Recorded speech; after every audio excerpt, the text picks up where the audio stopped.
नमस्कार मित्रांनो, आपलं स्वागत आहे आपल्या YouTube चॅनलवरती। आज आपण इयत्ता 10वी मधील सायन्स पार्ट 1 मधील ग्रॅव्हिटेशन हा चॅप्टर घेणार आहोत। या चॅप्टरची सुरुवात करूया। ग्रॅव्हिटेशन म्हणजे काय किंवा या ग्रॅव्हिटेशनशी रिलेटेड कोणकोणत्या कन्सेप्ट आहेत याचं इंट्रोडक्शन तुम्हाला इयत्ता 9वीला दिलेलं होतं।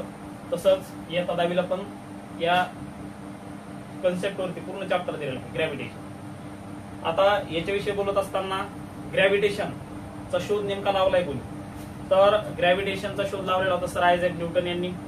ओके, आणि या कन्सेप्टची सुरुवात जी केलेली आहे तर सर आयझॅक न्यूटन यांनी केलेली होती। याचा शोध वगैरे कसा लागला किंवा त्याच्याशी रिलेटेड कोणकोणत्या गोष्टी होत्या हे तर आपण बघणार आहोत। या कन्सेप्टची सुरुवात झाली कशी, तर स्टोरी सगळ्यांना माहित आहे। सर आयझॅक न्यूटन हे एकदा सफरचंदाच्या झाडाखाली बसलेले होते आणि एक सफरचंद तुटल्याच्या नंतर त्यांच्या डोक्यावरती पडला आणि डोक्यावरती पडल्याच्या नंतर त्यांच्या डोक्यामध्ये वेगवेगळे प्रश्न आले। ठीक आहे, तर ते कोणकोणते प्रश्न होते की पहिला प्रश्न त्यांचा असा होता की सफरचंद तुटल्याच्या नंतर तो व्हर्टिकली डाऊनवर्डच का आला।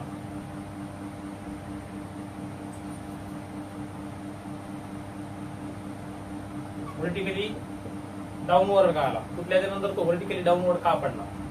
त्याच्यानंतर दुसरा प्रश्न होता की तो तुटल्याच्या नंतर तो अपवर्ड साईडला म्हणजे वरच्या साईडला का गेला नाही। ठीक आहे, आणि तिसरा प्रश्न होता की तुटल्याच्या नंतर तो हॉरिझॉन्टल का गेला नाही, आडवा का गेला नाही। तर या सर्वांचा प्रश्नांचा विचार केला आणि नंतर सफरचंद तुटल्याच्या नंतर तो व्हर्टिकली डाऊनवर्ड आला। याचा अर्थ त्या सफरचंदाला खाली म्हणजे toward the surface of earth एक फोर्स होता जो त्यांना त्या सफरचंदाला खाली ओढत होता। ओके, नंतर त्या फोर्सला त्यांनी नाव दिलं ग्रॅव्हिटेशनल फोर्स।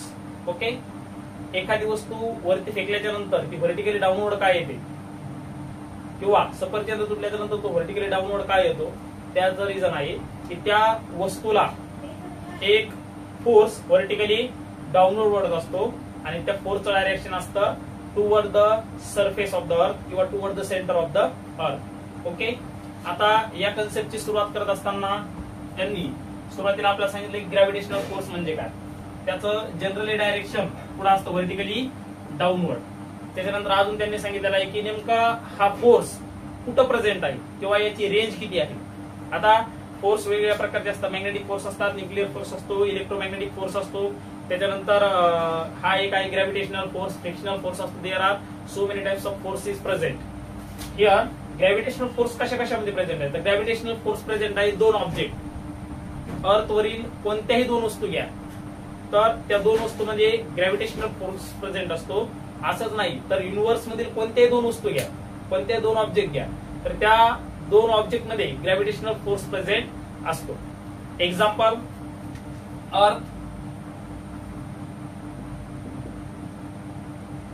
अर्थच्या सराउंडिंग जे काही अर्थचा एक नॅचरल सॅटेलाइट आहे ज्याला आपण मून म्हणतो, तर तो मून देखील अर्थच्या भोवती काय होतो, रिव्हॉल्व होतो, बरोबर आहे का। तर हा अर्थ भोवती जो मून रिव्हॉल्व होतो तर या मून मध्ये आणि अर्थ मध्ये सुद्धा एक फोर्स प्रेझेंट आहे ज्याला म्हणतो आपण ग्रॅव्हिटेशनल फोर्स।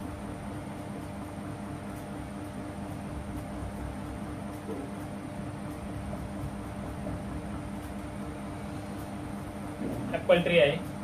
आता या ठिकाणी जो ग्रॅव्हिटेशनल फोर्स प्रेझेंट अप्लाय होतो, ग्रॅव्हिटेशनल फोर्स अप्लाय होत असताना तो डायरेक्टली सेंटर पासून होत असतो आणि त्या ऍपल वरती जो काही ग्रॅव्हिटेशनल फोर्स प्रेझेंट होतो तर तो exactly centre to centre force असतो लाईक दिस। आणि हा जो फोर्स असतो तर तो अर्थ सरफेसला परपेंडिक्युलर असतो। कसा असतो तो, परपेंडिक्युलर असतो। आता याच्यानंतर न्यूटनने हा विचार केलाय की ग्रॅव्हिटेशनल फोर्स हा फक्त त्या ऍपल वरतीच अप्लाय होतोय का किंवा अदर काही ऑब्जेक्ट्स आहेत का ज्याच्यावरती तो ग्रॅव्हिटेशनल फोर्स प्रेझेंट होतो। समजा एखादी उंच वस्तू घेतली तर त्या उंच वस्तूवरती ग्रॅव्हिटेशनल फोर्स अप्लाय होतोय का।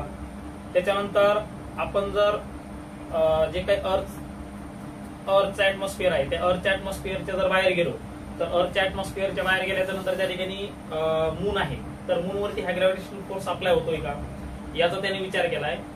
का असा आहे की ग्रॅव्हिटेशनल फोर्स जो आहे तर तो अर्थच्या सराउंडिंगचा मून सोडता जे काही दुसरे ऑब्जेक्ट्स आहेत की जसे काही प्लॅनेट्स आहेत, अदर प्लॅनेट्स, त्याच्यावरती देखील ग्रॅव्हिटेशनल फोर्स अप्लाय होतोय का याचा देखील त्याने अभ्यास केला होता। आणि अभ्यास केल्याच्या नंतर त्याला असं जाणून आलं की gravitational force is a universal force. Okay, gravitational force हा फक्त अर्थ पुरताच मर्यादित येत नाही, तर ग्रॅव्हिटेशनल फोर्स हा अर्थचं ऍटमॉस्फिअर सोडता किंवा अर्थची ग्रॅव्हिटेशनल फील्ड सोडता खूप दूरवरती सुद्धा त्याचा तो फोर्स अवेलेबल आहे, किंवा gravitational force is a long range force आहे असं त्याच्या लक्षामध्ये आलं. ओके, एक नवीन कन्सेप्ट आहे circular motion and centripetal force. Okay, आता या कन्सेप्ट मध्ये त्याचं जर एक्झाम्पल घ्यायचं झालं तर एक आहे string, tie a stone to the one end of the string.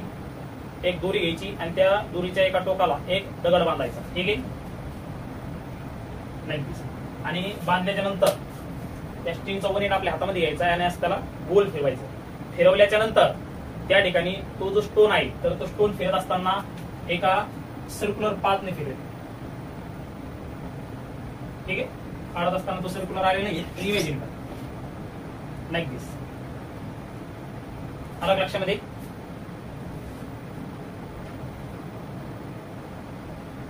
आता या ठिकाणी हा जो स्टोन आहे तर तो फिरत असताना एका सर्क्युलर वेने फिरतोय, म्हणून आपण त्या स्टोनच्या मोशनला म्हणू शकतो की सर्क्युलर मोशन.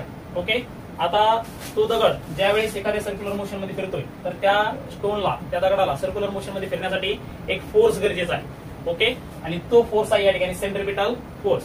काय असतो सेंट्रिपिटल फोर्स, कसा वर्क करतो, किंवा त्याची गरज काय आहे सर्क्युलर मोशन मध्ये फिरण्यासाठी? ध्यानात राहू द्या, कोणत्याही वस्तूला जर सर्क्युलर मोशन मध्ये फिरायचं असेल तर त्या वस्तूला एक फोर्स गरजेचा असतो, त्याचं नाव आहे सेंट्रिपिटल फोर्स. आता हा सेंट्रिपिटल फोर्स कसा अप्लाय होता आता याच्या एक्झाम्पल मध्ये घेऊया. या ठिकाणी बघा, हा स्टोन ज्यावेळेस सर्क्युलर मोशन मध्ये फिरत असताना या ठिकाणी हे जे काही आपण दोरी जी हातामध्ये धरलेली आहे तर ती अशी आपण गोल फिरवतो, आणि फिरवत असताना प्रत्येक पॉइंटला आपण त्या दोरीच्या माध्यमातून त्या स्ट्रिंगच्या थ्रू त्या स्टोन वरती एक फोर्स अप्लाय करत असतो, ज्याला म्हणतो आपण सेंट्रिपिटल फोर्स. आणि तो फोर्स असतो कुठला तर तो असतो toward the centre of the circle. Okay, toward the centre of the circle. याचा अजून एखादं एक्झाम्पल घ्यायचं झालं तर एक टर्न टेबल घ्या. त्या टर्न टेबल वरती एक 5 रुपयाचा कॉईन ठेवा, आणि तो जर गोल फिरवला तर तो जो 5 रुपयाचा कॉईन आहे तर तो एक सर्कल पूर्ण करतो, बरोबर आहे का? अजून त्याची आपण स्पीड वाढवली परत तो त्याच्यापेक्षा जास्त स्पीडनं सर्कल कंप्लीट करेल, परंतु एक पर्टिक्युलर स्पीड जर वाढवली तर त्या स्पीडला तो जो कॉईन आहे 5 रुपयाचा तर तो त्या टर्न टेबलवरून आउटसाईडला पडून जाईल. ओके, आता याच्या एक्झाम्पल मध्ये बघा, आता सेंट्रिपिटल फोर्स जर काही घ्यायचं झालं तर ज्यावेळेस आपण ती दोरी हातामध्ये घेतलेली असते आणि गोल फिरवतो, फिरवत असताना त्या दोरीच्या माध्यमातून त्या स्ट्रिंगच्या थ्रू आपण त्या स्टोन वरती एक फोर्स अप्लाय करत असतो, त्याला म्हणतात सेंट्रिपिटल फोर्स. आणि सेंट्रिपिटल फोर्सचं डायरेक्शन कसं असतं तर ते असतं toward the centre of the earth. Okay, कसं असतं त्याचं direction? Toward the centre of the अर्थ.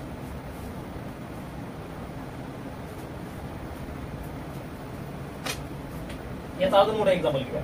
समजा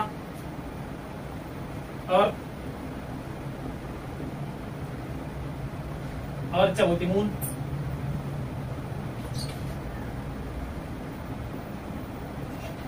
ठीक आहे. आता या अर्थ भोवती हा मून काय होता आहे माहिती का? रिव्हॉल्व होत आहे. काय होत आहे? रिव्हॉल्व एका ऑर्बिट मध्ये. मूनच मोठा झाला, ठीक आहे. आता या ठिकाणी हा मून ज्या वेळेस अर्थ भोवती एका सर्क्युलर ऑर्बिट मध्ये फिरतोय, फिरत असताना त्या ठिकाणी मूनला सेंट्रिपिटल फोर्स गरजेचा आहे. ओके, आणि तो सेंट्रिपिटल फोर्स कोण प्रोव्हाइड करत असतं तर या ठिकाणी ग्रॅव्हिटेशनल फोर्स. ग्रॅव्हिटेशनल फोर्स हा सेंट्रिपिटल फोर्स प्रोव्हाइड करत असतो. कोणत्या कंडिशन मध्ये? When moon is revolving around the earth in a circular orbit. अजून एक आहे कन्सेप्ट अगोदरच्या एक्झाम्पल मध्ये बघा, ज्यावेळेस तो दगड स्टोन सर्क्युलर मोशन मध्ये फिरत होता तर मग त्या ठिकाणी जो काही सेंट्रिपिटल फोर्स आहे तर तो कोण प्रोव्हाइड करत होता तर त्या ठिकाणी तो सेंट्रिपिटल फोर्स प्रोव्हाइड करत होता टेन्शन इन द स्ट्रिंग. त्या दोरीमध्ये असणारं जे काही टेन्शन आहे, ताण आहे, तर तो त्या ठिकाणी सेंट्रिपिटल फोर्स प्रोव्हाइड करत होता. ठीक आहे. आतापर्यंत आपण gravitation, what is the circular motion and what is the centripetal force, या 3 कन्सेप्ट घेतलेले आहेत. नंतरच्या लेक्चरमध्ये आपण राहिलेले कन्सेप्ट घेऊया. ओके.